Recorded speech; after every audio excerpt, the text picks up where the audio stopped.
Je veux bien, merci. Et Elisabeth, où est-elle? Elle prend sa leçon de chant aujourd'hui. C'est son jour de conservatoire. Conservatoire. Mes compliments, c'est bien. Elisabeth chante très bien. C'est une chanteuse remarquable. Sensationnelle. Mais c'est très bien. Eh bien, on y va chez l'oncle Paul? Il pleut toujours? Non, mais quand même, mettez votre imperméable. Pardon.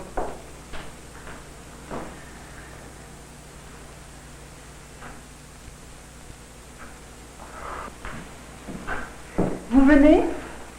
Oui? Vous permettez?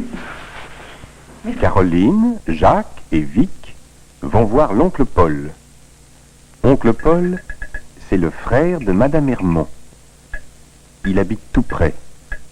C'est un bricoleur et inventeur. Tiens, il y a quelque chose qui ne va pas. Voyons. Ah, bien sûr. Entrez. Bonjour, mon oncle. Ah, voilà ma petite Caroline. Viens m'embrasser. Je suis content de te voir. Et toi, Vic? Ça va, mon vieux? Ça va très bien, merci mon oncle. Et toi? Oh, voilà. Ça va toujours? Regarde, tu as déjà vu ma scie électrique? Elle est bien, hein? Mon oncle, voilà notre ami Jacques. Bonjour, Jacques. Je suis content de vous voir. Bonjour, monsieur. Je suis très heureux de faire votre connaissance. Qu'est-ce que tu construis en ce moment, mon oncle? Un avion téléguidé. Ah! Ça vous intéresse, le bricolage? Oh oui, monsieur, énormément. Vous êtes très bien installé ici. Il est bien son atelier, hein? Très bien. Et alors, tout ça? Tout ça peut se mettre là et marche avec ce moteur. Un moteur pour plusieurs choses. Une petite merveille. Tu en as une collection d'outils. Et mes marteaux? Il est bien lourd, ce marteau. Eh, attention, Vic. Pardon, excuse-moi, mon oncle. Il n'y a pas de mal. Ça ne se casse pas facilement, un gros marteau. Ah, regardez mes tournevis. De toutes les sortes? Ah, c'est une très belle collection d'outils que vous avez là, monsieur. Écoute, mon oncle, on a quelque chose à te demander. Vas-y, je t'écoute. Déjeuner dans 5 minutes. C'est l'heure de déjeuner déjà? Oh mon Dieu. Oui, ma chérie, dans 5 minutes, on arrive. Oh, mais il faut rentrer. Il est vrai qu'il est midi passé. Mais non, restez, tous les trois. Restez déjeuner avec nous. Oh non, 3 personnes de plus, ce n'est pas possible. Moi, je m'en vais. C'est dommage. Mais vous deux, vous restez. Béatrice, Oui. nous avons des invités. Caroline et Victor. Ça va, hein? Ah bon, alors ça va. Disons dans 10 minutes. Le temps de préparer quelques hors d'œuvre. D'accord. Elle est formidable, tante Béatrice. Oui, elle est formidable. Mais c'est normal. 2 personnes de plus, ça ne fait rien chez nous. Pardon, monsieur. Mais qu'est-ce que c'est que ce plan? Ah, ça, c'est un plan pour mon avion téléguidé. Oh, formidable. Mon oncle, je voudrais te demander si... Qu'est-ce qu'il y a, ma petite Caroline? Vas-y, demande toujours. Je voudrais te demander de venir réparer la... Alors vous autres, vous venez manger, oui ou non? Oh mon Dieu, c'est 10 minutes. Oui, ma chérie, on arrive tout de suite. Caroline a quelque chose à me demander. Vas-y, Caroline. Eh bien, chez nous, la machine à laver est en panne. Allô, oui? Ah tiens, c'est toi, Yvette, comment ça va? Oh, ça va à peu près. Dis donc, les enfants sont chez toi? Oui, ils vont déjeuner à la maison. Ah, viens nous rejoindre, toi aussi, hein?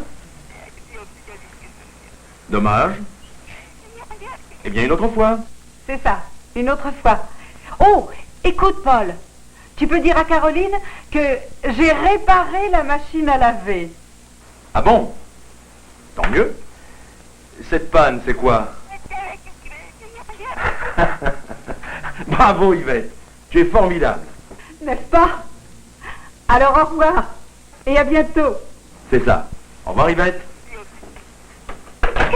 faites, voyons? Il est midi et demi. Le déjeuner est servi. Tout de suite, on arrive. C'est Yvette qui m'a appelé au téléphone. Excusez-moi, maintenant vraiment je m'en vais. Au revoir, Jacques. Au revoir, monsieur. Au revoir. Et à bientôt, Jacques, n'est-ce pas? Au revoir, Jacques. Allez, les enfants, venez dans la salle à manger. Passez, passez.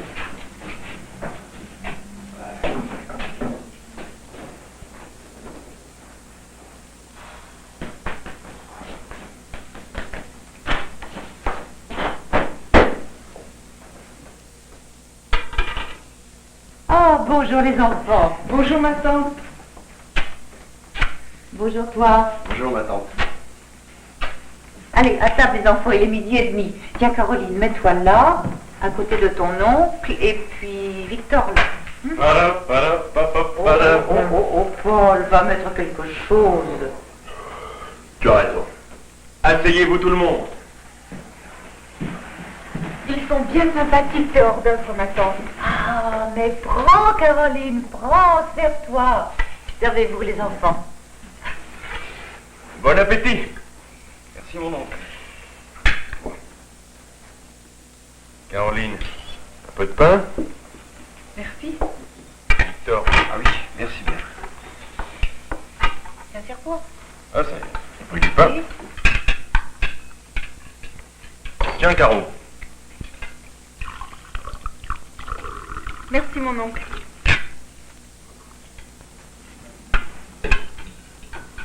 C'est bien bon, ma tante. Que tu es gourmand. Mais toi, alors, tu peux parler? Dépêchez-vous les enfants, les côtes de veau vous attendent. Je vais les chercher.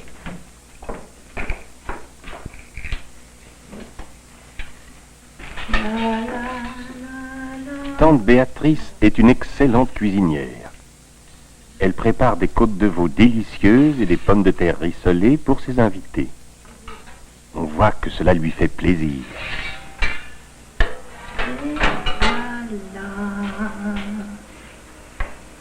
Voilà, ça y est, c'est prêt. C'est difficile, tu sais. Et voilà, côte de veau, pommes de terre rissolées. Servez-vous les enfants, merci. Tu nous donnes du vin, Paul? Bien sûr. Avec les côtes de veau, je vous donne du vin rouge, du Beaujolais. Ah, ensuite il y a de la salade, et puis comme dessert, des meringues. Ça vous va? Oui, tu me sers? Oh, dis donc, mon oncle. Je ne t'ai pas encore demandé si... Ah, c'est vrai. Cette machine à laver, eh bien, ta mère l'a réparée. Ça alors? Maman a fait ça? Oui. Comment?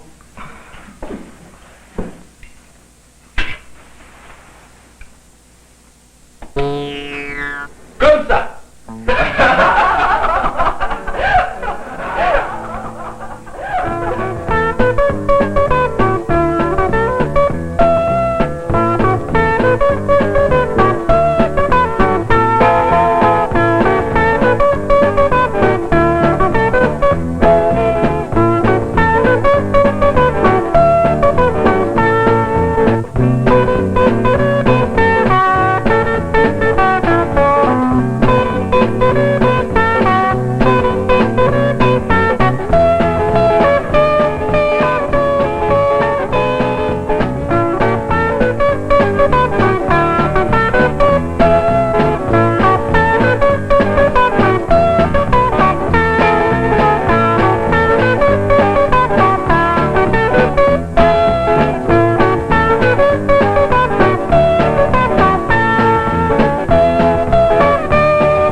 So that was part of our French, teaching French series, Toute la bande. That was bricolage. I love it because it seems like it's like a little soap opera, and it's really mundane having read the description, which is basically you have this young couple whose washing machine is broken down. But it just seems like there's more drama and there's more going on. It's like maybe it's a 70s, like, Love American style situation comedy. But it's not. It's not. I'm Skip Elsheimer. Welcome to the AV Geeks Lunchtime streaming show. For those of you that tuned in yesterday, I was busy eating turkey while I was showing films about parades and such. So thanks for tuning in. Some of those parades were glorious. Some of them were some amazing home movie shots of a variety of different parades, including ones in New York, in New Orleans during Mardi Gras, etc. So really great stuff, because I really love a parade. And basically the Philadelphia parade was kind of, I don't know, for obvious reasons they had to kind of phone it in. It still was kind of cheesy, which is what I like, but it didn't hold it for me. Didn't hold it for me like watching some older footage. So thanks for tuning in for that. So today, back to watching just regular grab bag films from our collection of 16mm films. Thank you, Regina, for the coffee, for showing that French film. I didn't understand it. I took 2 years of French in high school, and as soon as I hit college, it all poured out of my ears because I had to learn calculus. So I hope that you got what was going on. But this next film is in English, and it is would be shown to driver's ed folks. It's called Crossroads Crash. Now, it's not part of those series of films that show a lot of gore. This doesn't show any gore. And it has a really weird kind of narrative to it involving 1930s bank robbers. So here we go, Crossroads Crash.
Did you ever notice how people in a hurry tend to disobey the rules? Now that can get them in a lot of trouble. If you happen to be in their way, it can also get you in a lot of trouble. It isn't every day you run into a bank robber, but 1 out of 3 accidents occur at intersections. They happen every day, and usually because somebody did something wrong. Besides obeying the rules yourself, you've always got to look out for the other guy.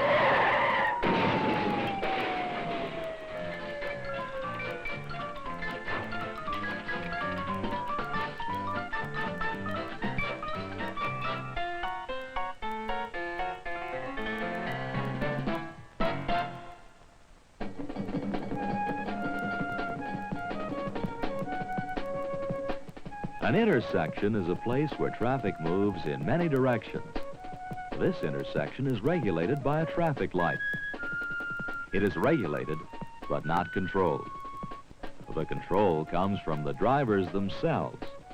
A traffic light is a timing device. It measures the time allotted for each line of traffic to move ahead. It says who must yield the right of way, but it does not prevent other drivers from being wrong. When they are, the results can be disastrous.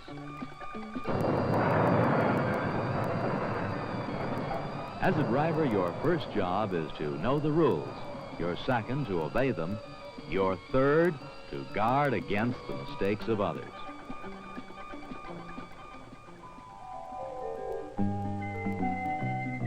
This intersection has no stop signs or lights. It is unregulated. When two cars arrive at the same time, the law dictates that the car on the left shall yield to the car on the right. But don't bet your life on it. Some drivers forget, and nobody wins a tie. Occasionally, at intersections regulated by four-way stop signs, 4 cars arrive at once. Then, who goes first? The solution to this problem is courtesy and communication.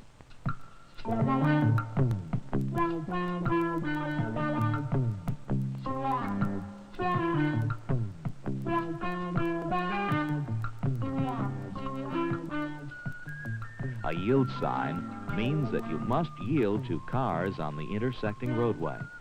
If you roll through a yield sign and cause an accident, it's your fault.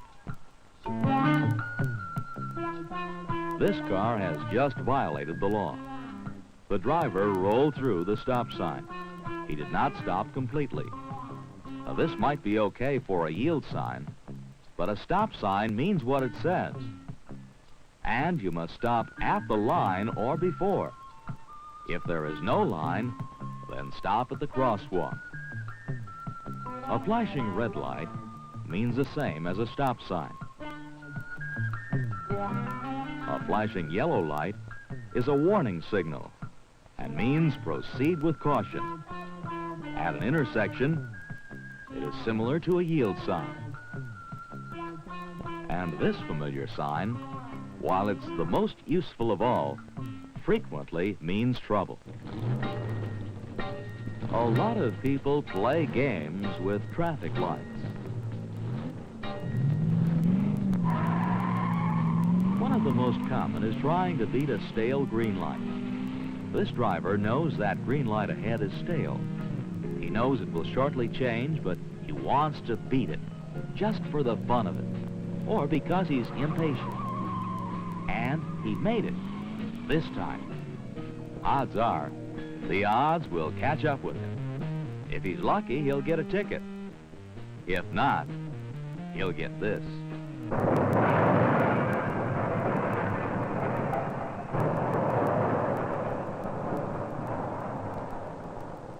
It's not smart to play games with 2 tons of steel. The right way to approach an intersection is to get your speed down to the point where you can stop easily. Take your right foot off the accelerator and poise it over the brake pedal. That saves you vital reaction time in case you need to stop.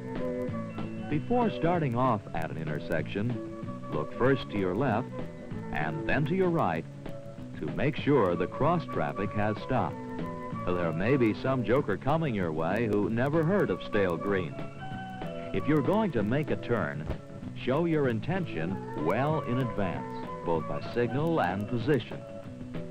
Get in your turning lane well in advance of the turn. In making a left turn, don't try to dart in front of oncoming traffic. They have the right of way, and you must wait until there's a safe break in oncoming traffic.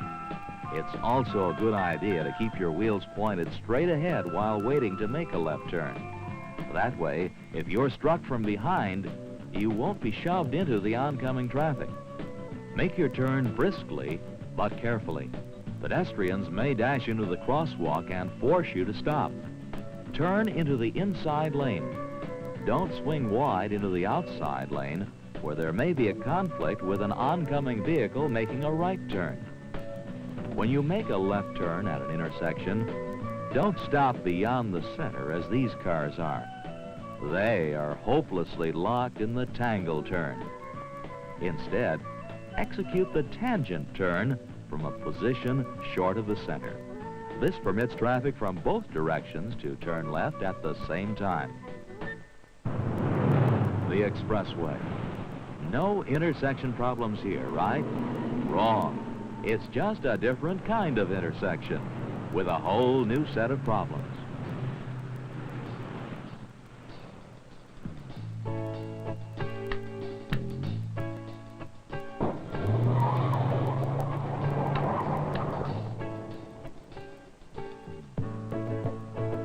Watch out for these signs.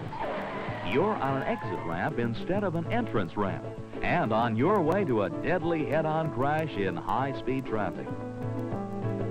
When you enter an expressway, it's an intersection of sorts.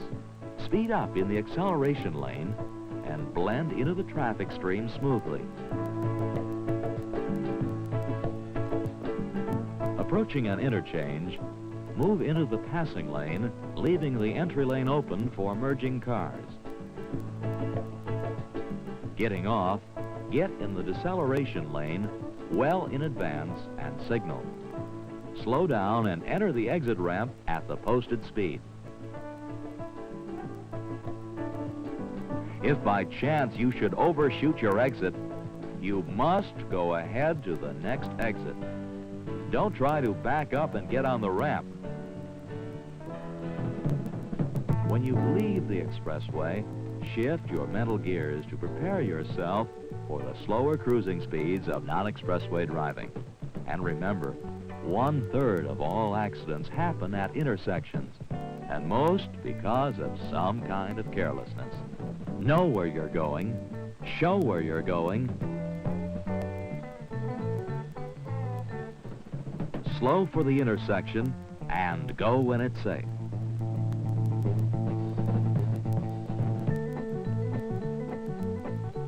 That's the way defensive driving protects you from the jokers of this world.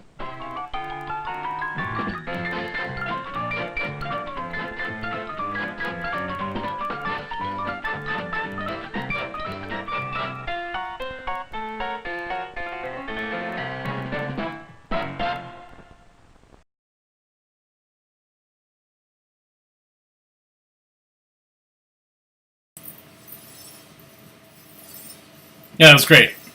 It kind of snuck in. There's other films in this series. One's called Head On Crash.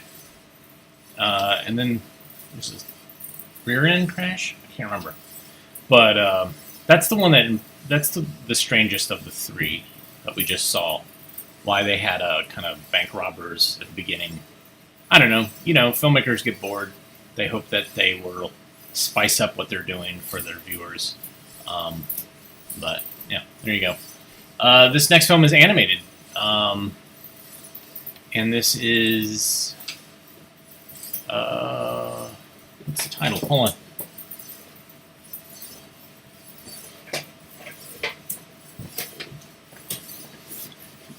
So you have the screen here. Yeah. So, Why We Tell the Truth. And it involves... if we're lucky, we get oftentimes a program notes, teacher's guide. Let's see. What are the questions I should ask before viewing the film?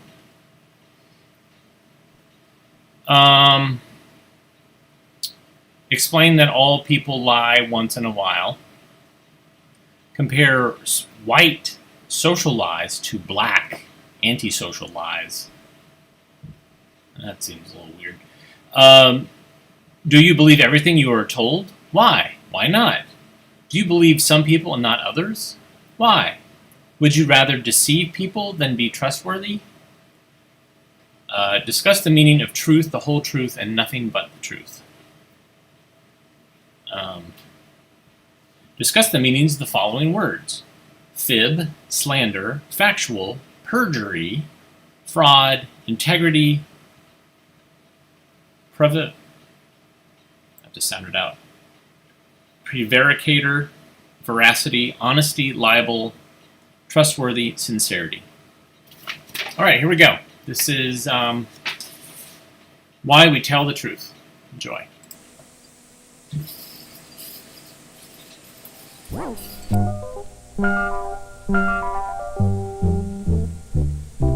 Once there was a strange little place called Straight Talk. Straight houses on a straight street, straight shoes on straight feet, straight laces and straight faces. And every morning, precisely as predicted, the sun came straight up. You could see the acrobats swinging the straight talkers straight across the straight canyons. The acrobats always promised to show up on time. Acrobats always kept their promises.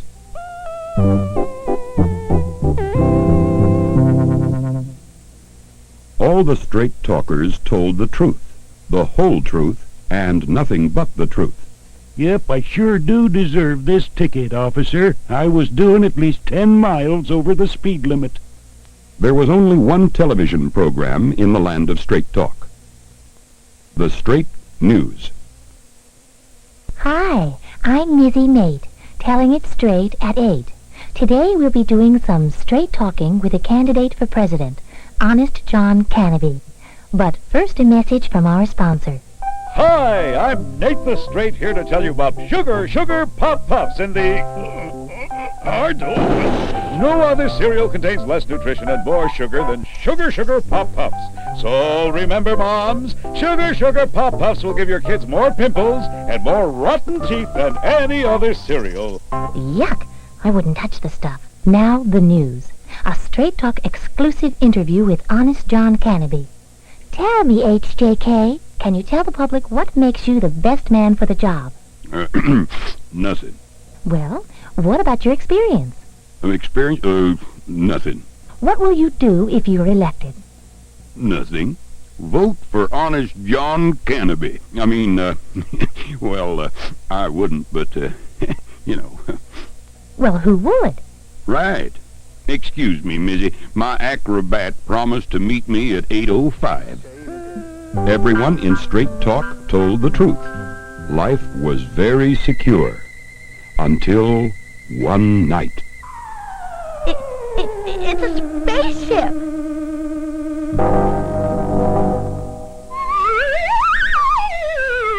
Greetings, groundlings. Allow me to introduce myself, the ace from outer space. Some people call me the master of lies, but you can call me the jester. Don't be frightened. I want to be your friend. I know we can all be friends as long as you do exactly as I say. Otherwise, I will blow you all into little bits with my secret weapon. What weapon? It's secret. So secret that none of you are allowed to see it. I'm hiding it inside my spaceship. Suffering Straight Talk. From that day on, all the straight talkers talked about was the jester.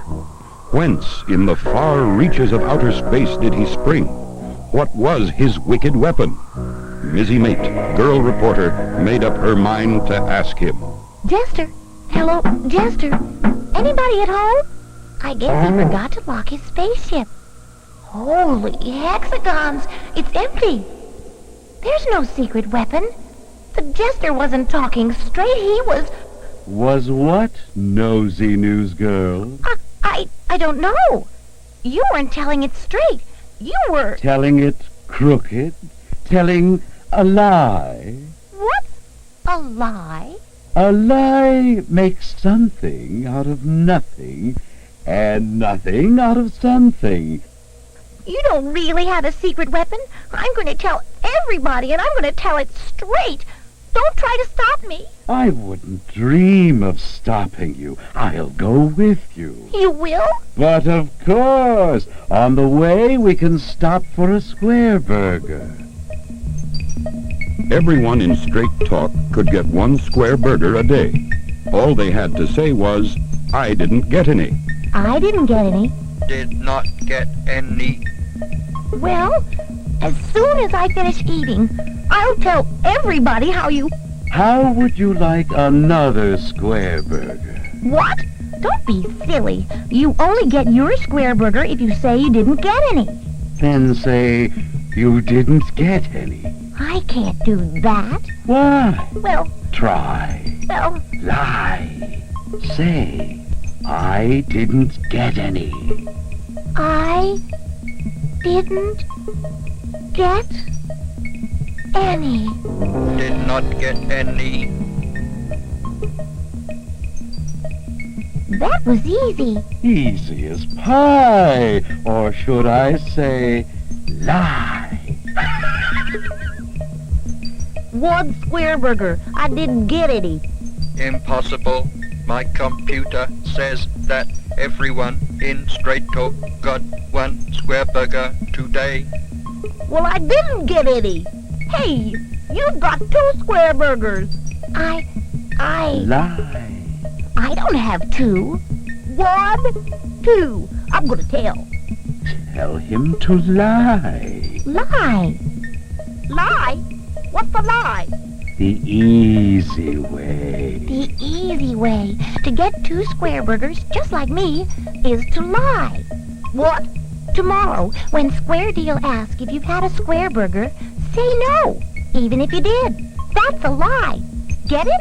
And so, the very next day, We didn't get any. Did not get any.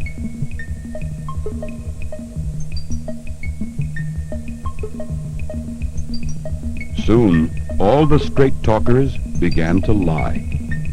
I didn't get any. Did not get any.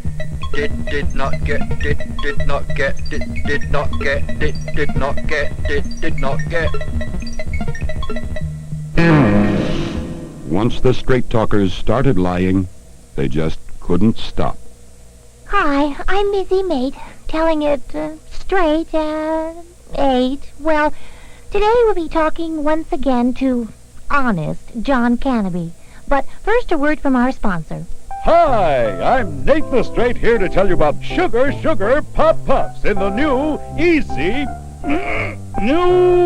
to open. No other cereal contains more things in it to give kids healthy, clear complexions. Smile, kid. And Sugar Pop Puffs will eliminate all dental problems. Take it away, Missy. Thanks, Nate, for the word on the great new treat. And now here's our guest, Honest John Cannaby. Vote for Cannaby. I'll give you pie in the sky. Are you sure you can do all that you promise?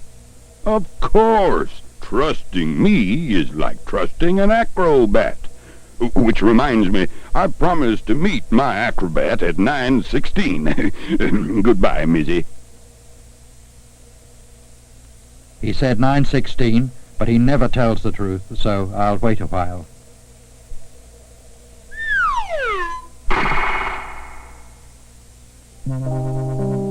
Pretty soon, things began to change in the land of Straight Talk. Only one person in Straight Talk looked happy. It was as if he was beginning to feel at home. Why so glum, groundlings? Everything is so crooked. You'll feel better when you get your square burgers. What? Are you kidding? Square Deal broke down from too many lies. No more square burgers. Oh, we can fix that. We can? Easy as pie. All we have to do is make a new square burger machine. A great big one. Where would we put it? In the canyon, of course. The canyon? Where are our square burgers? I lied. Now you're all trapped. Come on, let's get out of here. Right. You stand by the wall and I'll climb on your shoulders. Right. Right. Then I'll climb on your shoulders. Right. Then I'll climb on your shoulders. When I get to the top, I'll pull everyone up. Right. Hey, wait a minute. Suppose when she gets to the top, she doesn't keep her promise. Suppose she doesn't pull us up. Suppose she just leaves us down here.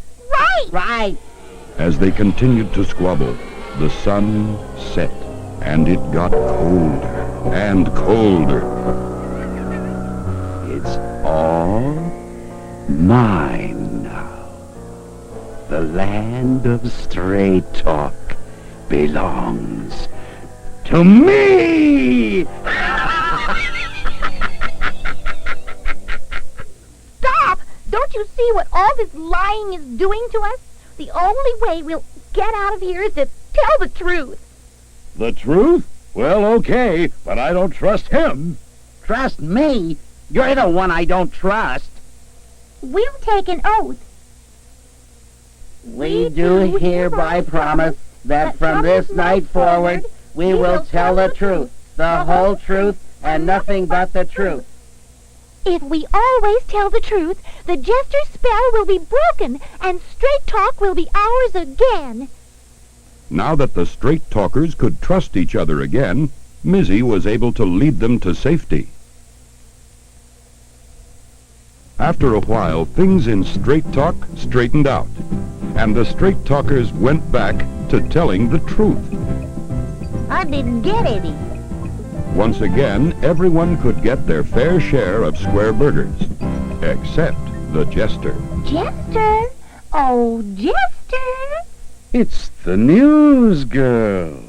Nobody is listening to your lies again, Jester. Oh, So just get in your spaceship and go home. I believe I've outworn my welcome. Hooray for straight talk!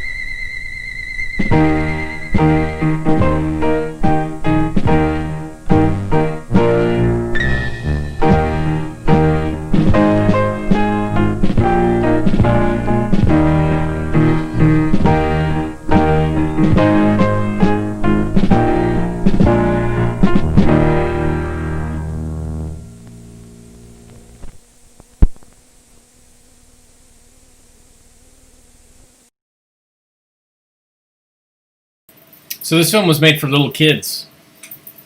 It has no application to the adult world whatsoever. Although I would say this. This all started when the news girl was interested in getting, basically was appealed to for her greed. And that's where it all broke down. So that's the deal right there. Whoever's providing the news or feeding information, if their motive is based on greed, then we're kind of screwed. Anywho, this next film is part of that series of management films made for Alcoa by Calvin Productions. It's called Enforcing Rules and Procedures.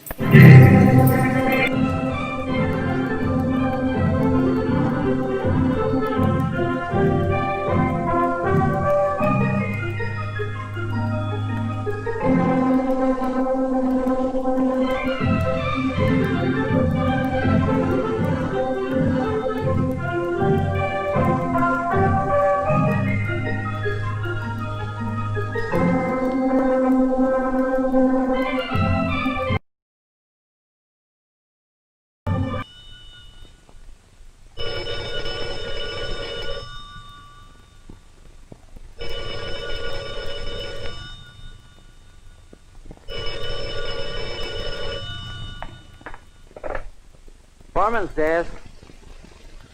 No, Marty's not here. Oh, he's out in the plant somewhere.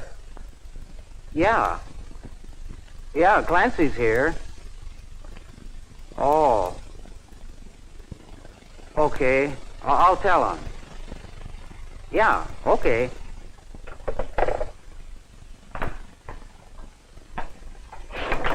Clancy? Yeah? Been a breakdown over in Screw Machine. Some feeder attachment you worked on. Want you over there right away. Oh, it never fails. I'm right in the middle of a job. What'd Marty say? He's out in the plant. Looks like it's up to you. Yeah? I guess I better go. Wish Marty was here, though. He's kind of funny about me leaving the job. Yeah, but on the other hand, you end up by going anyway, don't you? Yeah. Well, tell Marty where I am, will you? Yeah, okay.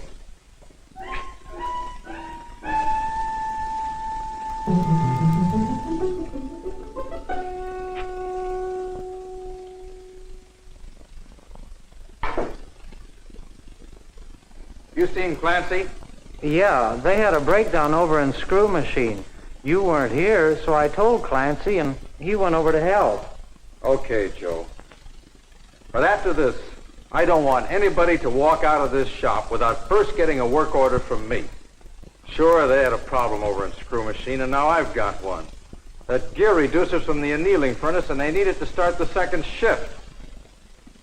If we don't get that second shift started, the plant will never get the Emerson order out on time.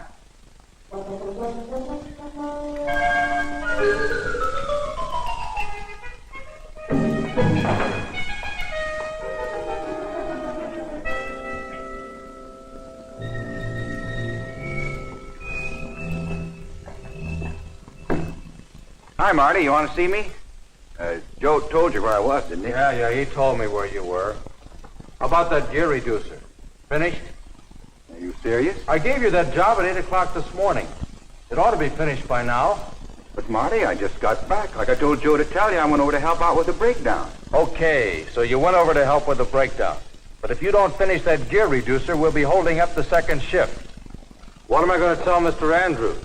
Or maybe you'd like to make the explanation. I'm sorry, Marty. I wish I'd known. Why didn't you tell me what the rush was all about? Scheduling the work is my job, Clancy. Your job is to get the work done. And Clancy, under your old boss, it might have been okay for you to pull this kind of a stunt. But it's not okay here in my shop. So let's not let it happen again. All right. That's the way you want it. But look, Marty, I've been working around this machinery so long that whenever anything needs fixing, why, they call on me. Kind of a handyman. Even the boss pulls me off the job once in a while. Me, I just try to keep everybody happy. Okay, but that's what I don't want. Your job is right here in this department, and that's where I want you to stay. All right. After this, I'll tell them they'll have to check with you first. Only, what if you're not around? Then it's my neck, not yours. I'll take the responsibility. Okay.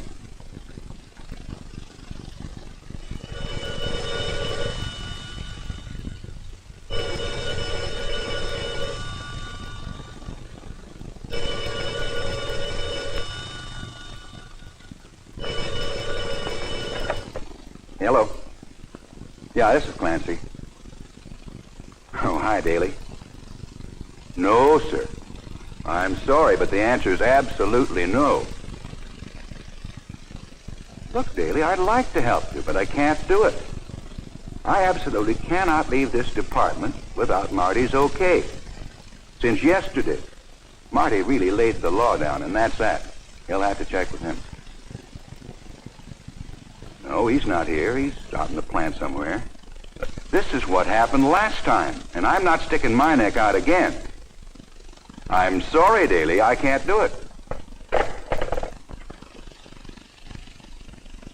Look, Clancy, I can't find this foreman of yours anywhere. And we need you, man. We're in a spot. Sorry, Daly. I cannot leave this department without Marty's okay. Look, pal, I've got the greatest respect in the world for rules and regulations. But this is an emergency. Our whole line's down. I got 30 people sitting around doing nothing. And you could fix it, Clancy. You did it once before. Yeah, you're putting me on the spot now. You can say that again. A.J. Andrews is breathing right down my neck. And if I have to go tell him that you wouldn't come and help us. Did Mr. Andrews tell you to come get me? No, he just said get the blankety-blank thing fixed. Come on, Clancy, get your box. Let's go. Okay, but I'm going to be in trouble. Joe? You seen Clancy? He's over in assembly. They had a breakdown. Oh, so they had a breakdown, did they? Yeah, I guess it was pretty serious. Anyway, Daly came over and got him. I don't care who came and got him. This is my department. And what you guys do with your time is strictly my responsibility. Why can't I get you to go by the rules? Well, hey, don't get me mixed up in this thing. Assembly, please. This is it, Joe. This time I'm going to make sure. Hello, this is Marty. Is Clancy over there? Well, take a look around and see, will you?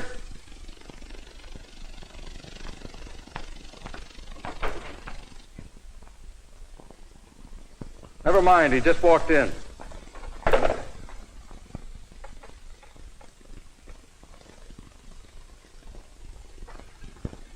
Clancy? Yeah? Where you been? Over an assembly? They had a breakdown. Well, Clancy? Excuse the interruption. Congratulations. Daly tells me that Clancy fixed the power failure in assembly before we lost the whole afternoon. That breakdown could have cost us a lot more money than it did. Keep up the good work. Nice going, Clancy. Thank you, Mr. Andrews. Yes, Mr. Martin?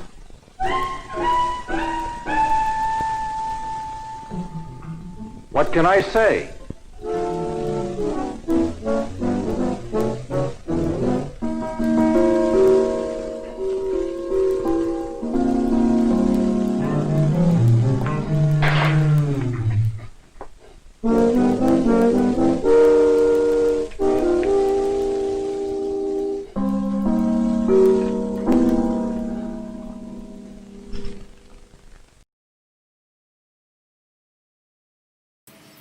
Somebody pointed out in the comments there's some really great working class names in there. Marty and Clancy. All great guys to have on your bowling team, but man, working them together.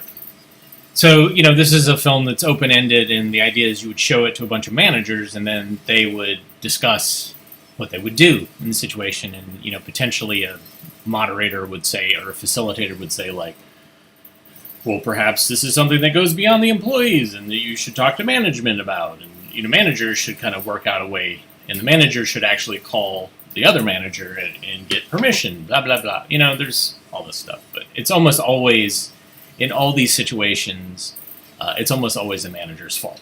Like, the manager could be doing something differently and has not. This next film is great. It is the All-American Ski Tournament. And this is water skiing, so enjoy.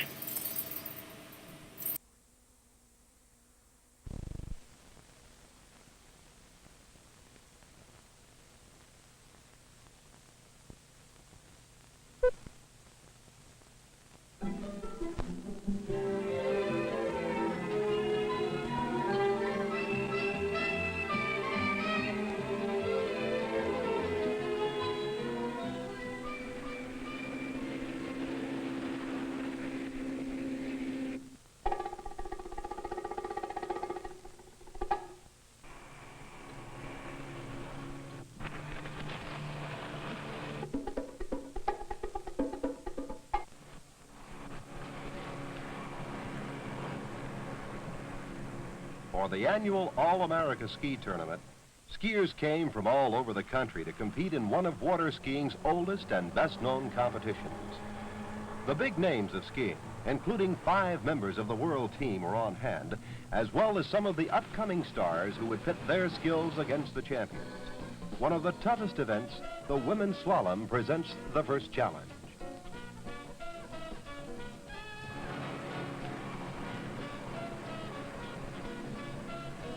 Even world team member Linda Levengood of Miami has a rough time. But she's okay.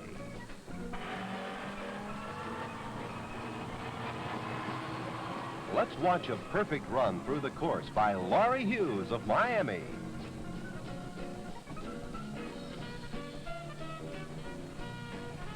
In this event, the young ladies don a single ski for a run through a measured course, trying to round each of 6 buoys placed on the outside.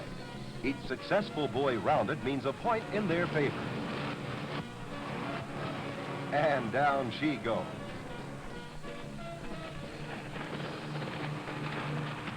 One by one, many of the contestants are eliminated. As you can see, this sport is not for the faint-hearted.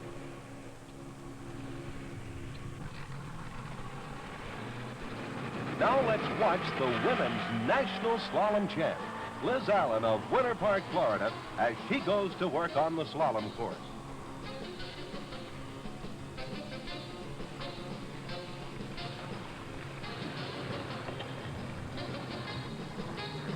success of any tournament depends on the precision of a skilled boat driver.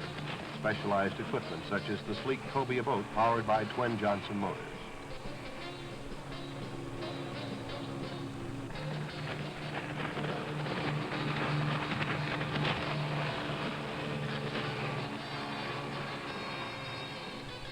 The judges find a runoff is in order between Barbara Cooper of Lakeland, Florida, and young Liz Allen.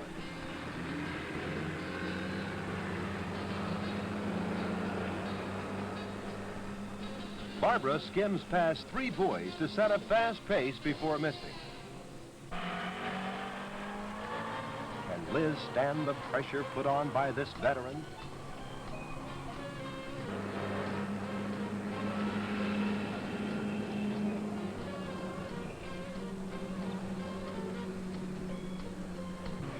She passes the 4th buoy to nail down the slalom crown, and then on to additional buoys to chalk up more points for her overall standing.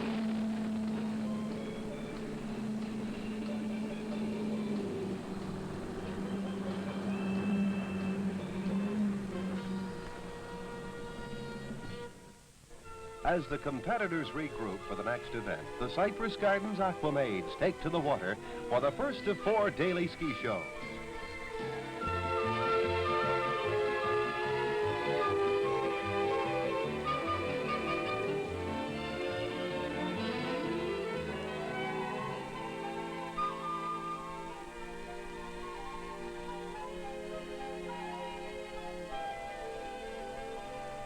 Then, it's back to championship skiing. This time, the men get a crack at the slalom course. In all, a dozen skiers failed to make their mark, leaving a 3-way dogfight in the runoff.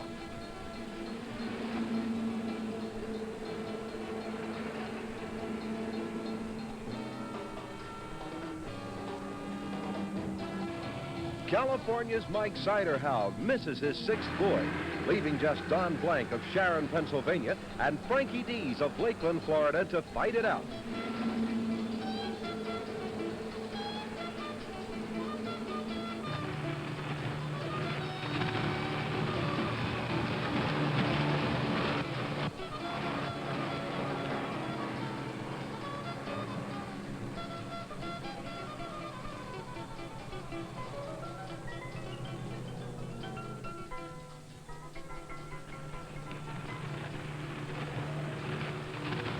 Don racks up 8 buoys before missing. Now, can Masters champion Frankie Dees match and beat the score? It's a must run, and Frankie knows it.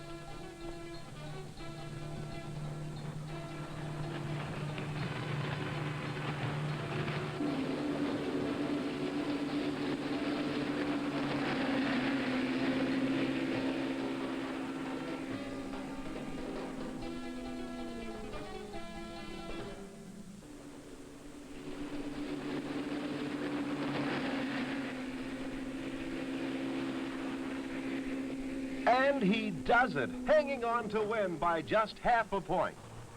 For you skiing fans who'd like some pointers on slalom, watch the championship form of Mike Siderhout, the national title holder.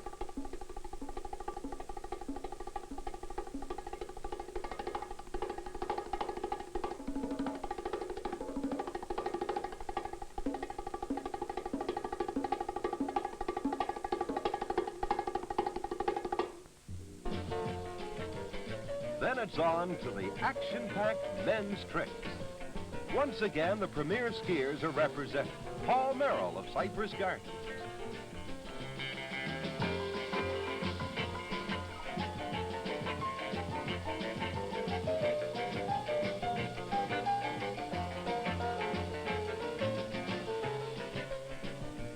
Frankie Dees.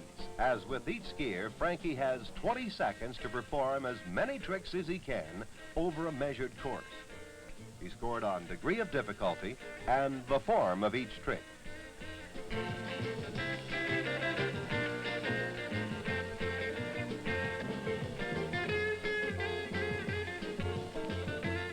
Next is Joker Osborne, a former national title holder.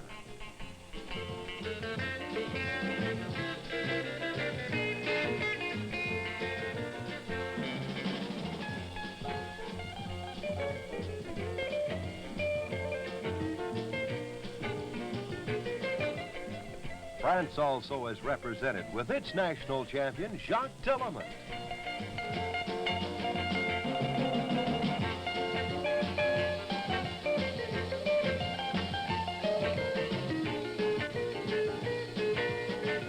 Next, world trick champion Alan Kempton of Tampa, Florida, performs his unusual and daring somersault over the ramp.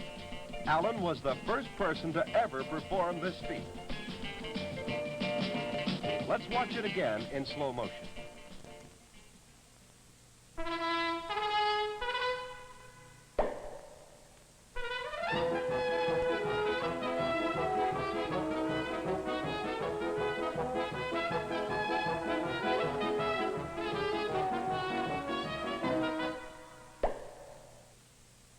The last contestant is young Ricky McCormick of Independence, Missouri. Ricky's a tough competitor. In fact, he scored more points in a single trick event than anyone else in the world.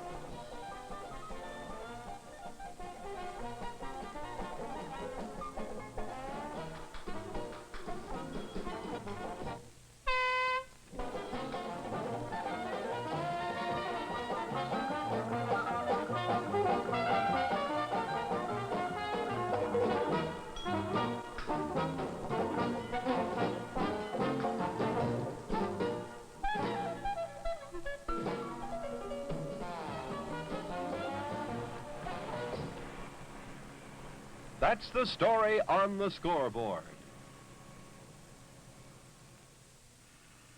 And now the most exciting challenge in water skiing. The daring high jumping. First over the slick high jump in women's competition is Vicki Jandro of Florida's West Coast.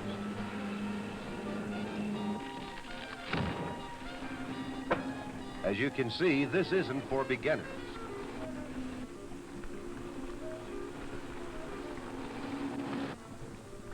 World team member Linda Levengood of Miami takes a crack at it and leaps 91 feet. Each jumper is scored on distance and form. Laurie Hughes shows her skill on the hardboards as she sails 83 feet. Laurie's second try.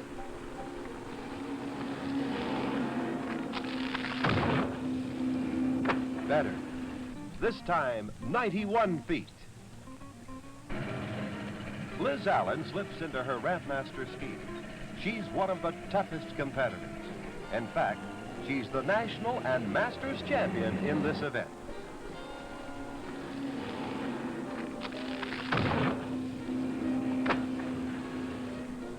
"95 feet on the first try.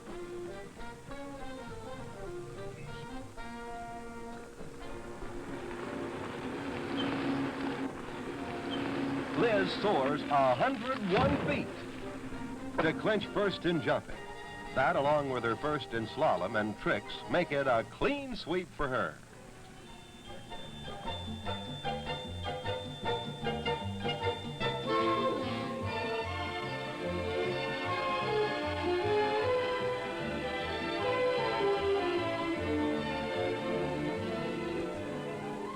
After the final show break, the men take to the water.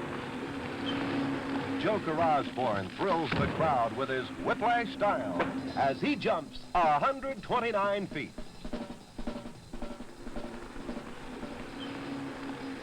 Alan Kempton also makes a valiant try with his best jump of the day, 133 feet.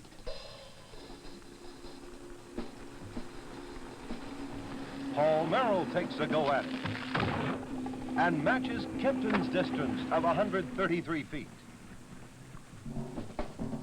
Frankie Dees makes the double weight cut.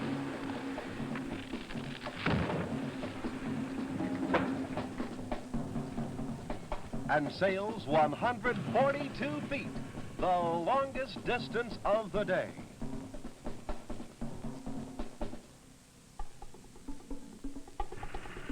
Frankie injured his knee on that jump, but he's okay.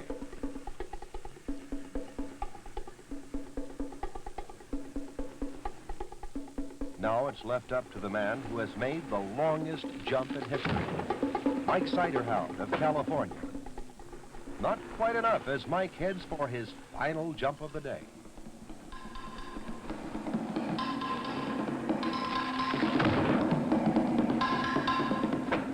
A beautiful leap, tying D's in distance, but Siderhound wins it on form.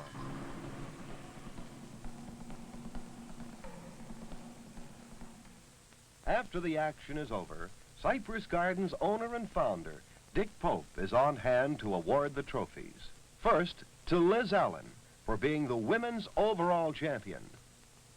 Then to Frankie Dees, the men's overall winner. The day ends with a flag salute to the competitors and crowd alike.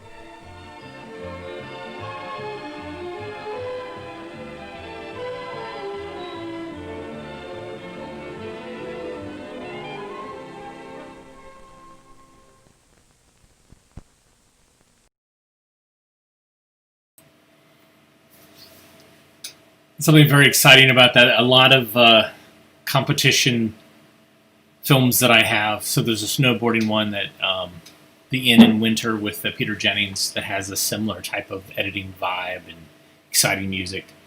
Although that one has more drinking and dancing in it. But there is, maybe this is like how people edited sports competition films, highlight films. Because I've seen them also with football, college football and basketball, when there's narration and music. But yeah, it's something really good about it. The music is what really made me happy about that. Thanks everybody for tuning in today. Everybody have a good weekend. If you like what you saw, you can certainly hit like. You can buy me coffee. Because I love coffee, or you can go to avgeeks.com. There's more shows online. Yeah, everybody have a good rest of your weekend and take care of yourself. And again, I just want to highlight, thank you so much for your support and for your comments and your eyeballs. It means a great deal during all this. And we will see you again on Monday. Where I'm going to pull more films. It's been really great to be able to set up the telecine and pull films and show stuff that I haven't digitized in the past. So we're able to actually watch things that I haven't seen before. So I appreciate you being there for that. And all your support and enthusiasm is what keeps me going. So thanks again. Don't spend too much money on the internet. Or do, I don't care. It's fine, but do take care of yourself, and remember to please rewind. And this sounds super hippy dippy, but learn to love each other. We're all different people. We all have different things that we care about and are important to us. And there's a common language: is that we're all human, and we all need love and care and understanding. So there's my little hippy-dippy Thanksgiving card for you. But the please rewind is super important, and of course the smiley face with eyelashes is also important. But yeah, everybody take care, and I will see you soon. All right, farewell.